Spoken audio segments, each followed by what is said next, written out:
What is nastier than a garbage bag filled with dead babies? The one in the middle trying to eat its way out. Now. I gotta sing the Doom song now. Doom, doom, doom, doom, doom, doom, doom, doom, doom, doom, doom, doom, doom, doom, doom, doom, doom, doom. How the fuck are ya, shitbirds, galactic criminal here? You know what time it is? Blasphemian time. If you haven't been with the channel for very long, I reacted to, finally, Infant Annihilator, their song 3 Bastards, a little while ago, and I thoroughly enjoyed that shit. When I originally tried to react to them and their song Blasphemian, and before that, fucking the other one, Decapitation, Fornication, I didn't get it. I hadn't even gotten into heavier styles of metalcore yet, and I was just like, this is stupid. I didn't give it much of a chance, and I kinda wish that I had. And now since my reaction to 3 Bastards, I haven't checked out any more of their stuff, waiting to do this video specifically, even more so because fellow YouTube channel Metal Burb did a reaction to 3 Bastards as well, and in that he mentioned that their reaction to Blasphemian, his girlfriend, was so terrified it made her cry. That has me all kinds of intrigued. Also, this bitch is coming in at just under 7.5 minutes, and I don't think I've ever listened to extreme brutal death metal for 7.5 minutes straight, so this should be a treat for all of us. Infant Annihilator, Blasphemian, with a 1, 2.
I have questions.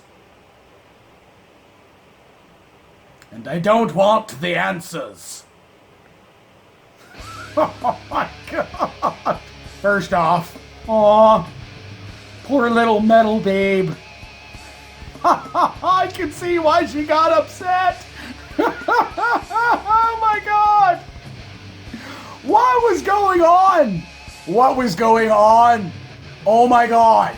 The creatures that came out of this thing, unfucking believable. We'll get to the music in a second. Because we gotta talk about this video. I'm sure that's what people want to talk about. It's a fucking video.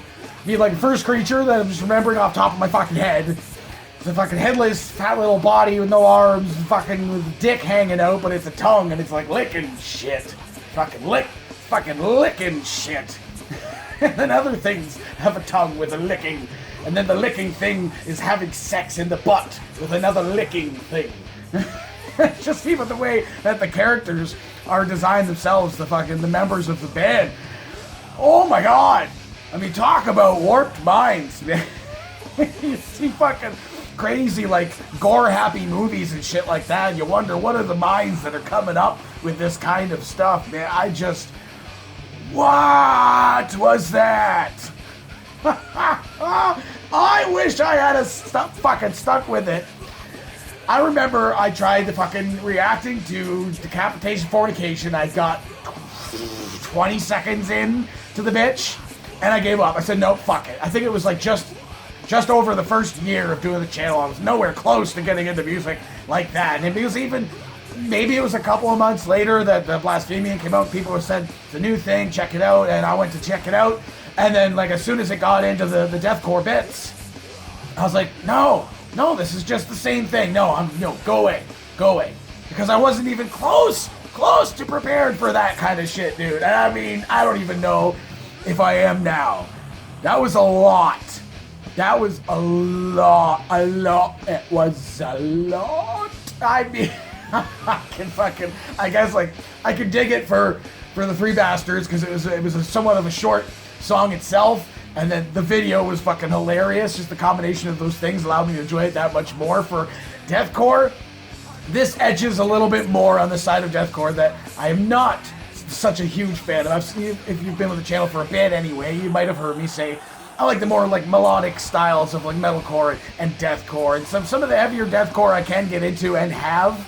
You know, like Enterprise Earth is pretty fucking badass. They're heavy and close to a style like this, but not quite, man. I mean, something else I wanted to address from Metal Burb. He said, when I got him to and his girlfriend to react to Humanity's Last Breath, Abyssal Mouth, I said that was the heaviest track that I had reacted to on my channel up until at least to that point, in my personal opinion. And he said that this one was the heaviest in his personal opinion. And I could see why that would be, and he still gives it that after he heard Abyssal Mouth, but I feel that they are like equally matched, if not one a little bit more so than the other. Maybe Abyssal Mouth for me a little bit heavier, and just like the weight of the song in and of itself. This one was very technical, a lot of very technical drum work and guitar work and shit happening within it.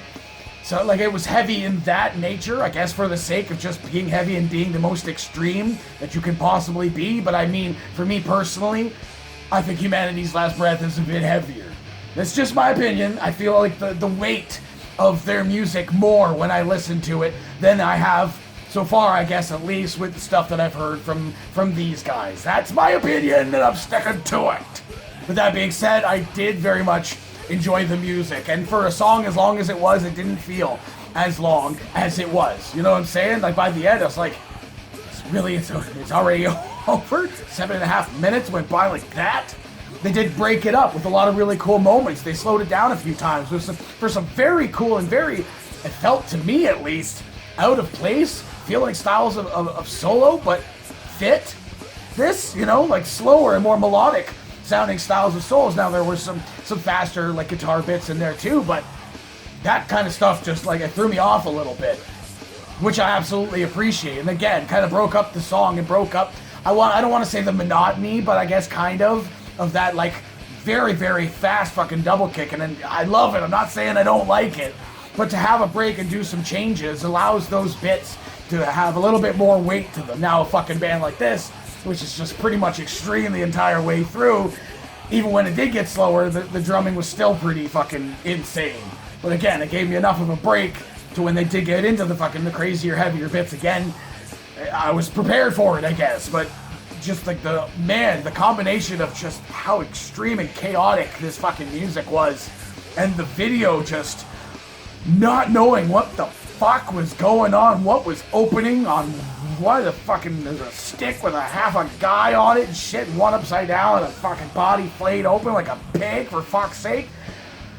Oh, the minds of people in deathcore just go in the weirdest fucking directions. I mean, I love gore and shit like that. And I thought this video was cooler than fuck, even though it was weird. I really enjoyed it. I just don't know where this stuff comes from mentally, honestly. I could never come up with it. I enjoy it, but I could never come up with it. All in all, though, I will have to say I'm very glad I finally gave this a fucking shot after almost 3 years. Almost like, no, I guess it's only been like 2 years or so. Regardless, I'm very glad that I finally sat through this entire thing, and I can't wait now to go and check out Metal Burb's reaction to it to see what exactly happened there and the explanation behind it. I've been kind of waiting until I was able to get around to doing this shit, to checking that out, so that'll be interesting. But hey, if you're like me, a first-time listener to this shit, what did you think of it? Do you agree with my opinion? Do you know what if there was any symbolism in this fucking video? Let me know in the comments below. Of course, there'll be a link in the description for this video, so you can go ahead and watch it for yourself. Full screen, full audio, and get the full experience. And as always, have yourself a fantastic evening.